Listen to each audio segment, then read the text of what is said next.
Hey everyone, Grandpa Bobby here. I'm here with another home project today, and that home project was to install this small shelf.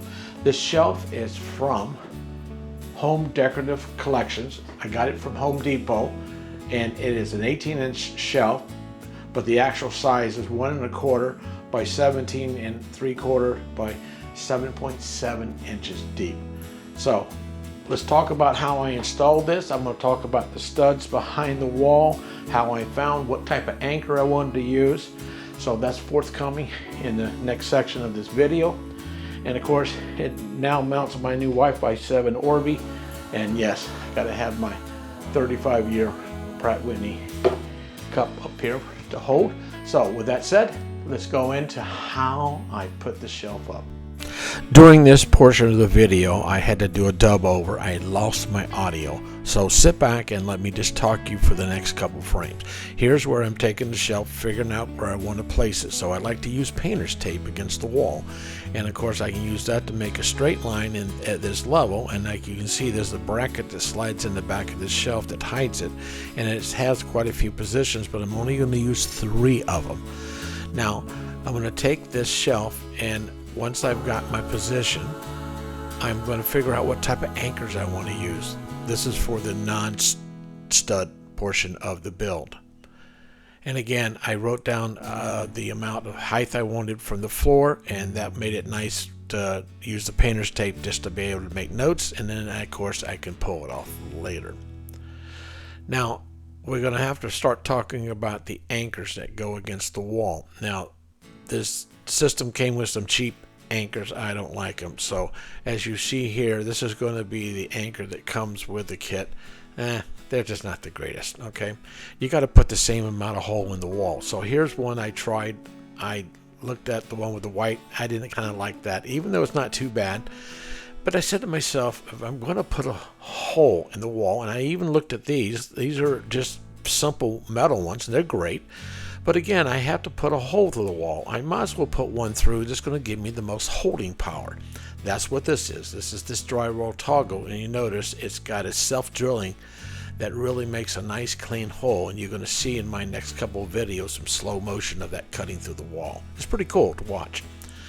Now, again, as I take this and I went ahead and figure out, I got to figure out where the stud is. So I have a couple methods that I'm going to talk to you about. I have a stud finder. This is the M210 Franklin sensor from Home Depot for about $59. It has 3 little LEDs that light up when it sees the 2x4. And you're going to see on the top right, there's the 3 LEDs lighting up. And of course, that's a great tool to use. But there's an old-fashioned method that's also great that I love to use. See that black with a yellow against the wall? That's a magnet. And that magnet looks for drywall screws. And you can see there, it's called Stud Pop. You can get it from Home Depot for about $12. All right, and see, there's a drywall screw. And behind the wall, there's a screw holding your drywall on. Well, guess what? This can slide around, and you just keep moving around until it sticks in place. And then you have now located your stud and located the drywall screw. Now you'll notice later when I start to use that, later on I'm going to show you another technique that I use it for. But I want to get into my third area. But right here, you see where I'm searching for a drywall screw. Now this is where I'm going to place one of my holes, is in this stud. But I don't want to go on top of a screw, right? So this allows me to make sure that there's no screw behind the area that I'm going to fashion the bracket. And now this is my ultimate. This is my Wallabot. And this Wallabot DIY2 is like Superman looking through the wall. Oh, it's fantastic. You can see the stud, you can see water pipes, you can see electrical. And I only use that in an area where I know that I might have some plumbing or electrical. Other than that, I use my Franklin stud finder, which works out great. But again, if you really want to spend about $200, it's a nice little toy to have, and you can use it to do many things. So again, it's fantastic. I wanted to talk to you about how I made the line level. I just used a simple level to make that. But I also have in my arsenal tools that I do, and I have a nice laser. This laser from DeWalt lets me put a level line, but it also would let me put a line on the back wall. So if I was taking two shelves and put them right beside each other, you couldn't beat this to get the exact measurement and level that you needed. Okay, let's go ahead and install our bracket now on the back wall.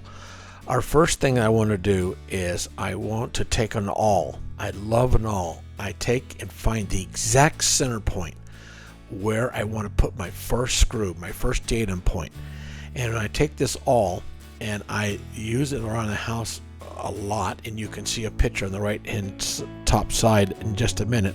I take and put my finger and I run it in, and then I can even take a hammer and tap it, and it will give me a great indentation where I want to be able to drill a small pilot hole.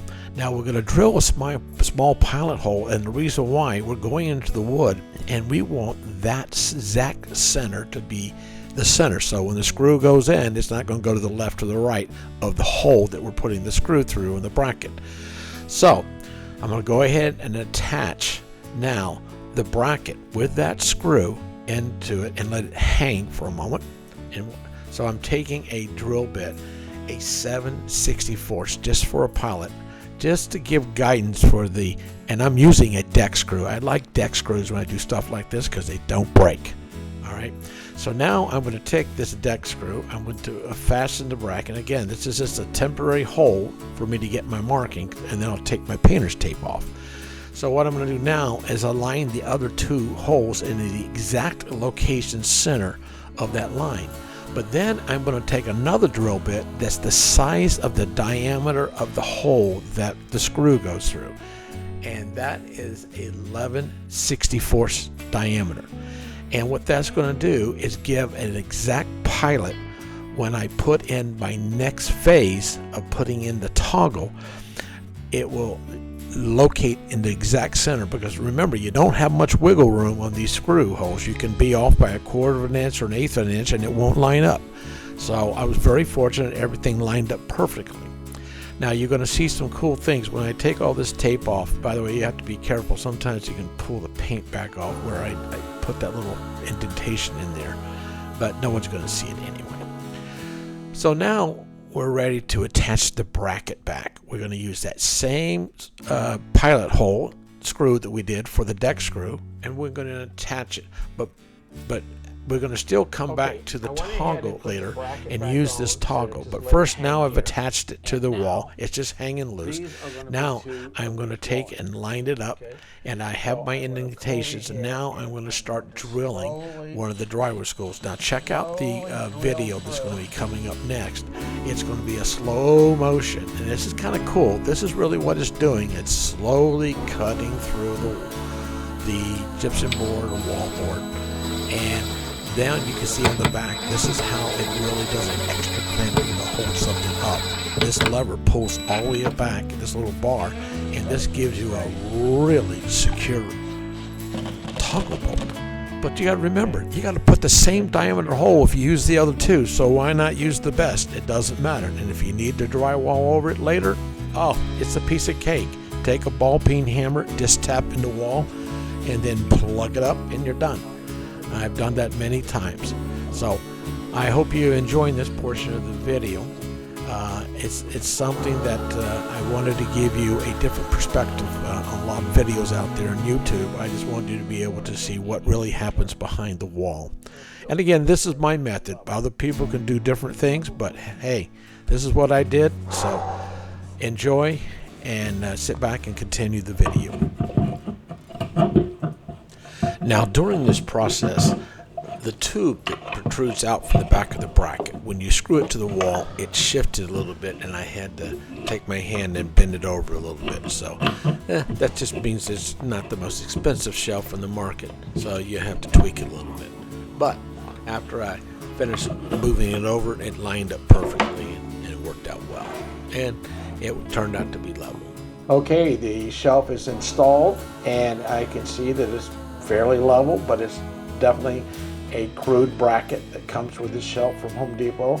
I had to hit one of the protruding pipes or tubes. I had to bend it over just a hair to get it to line up. So just note when you do install, you might have to do a little tweaking. All right, let's fasten the little mounting screws on the bottom and go ahead and finish up this project. Okay, I want to thank you for watching my videos. Please subscribe, like, and ring the notification bell, and have a blessed day.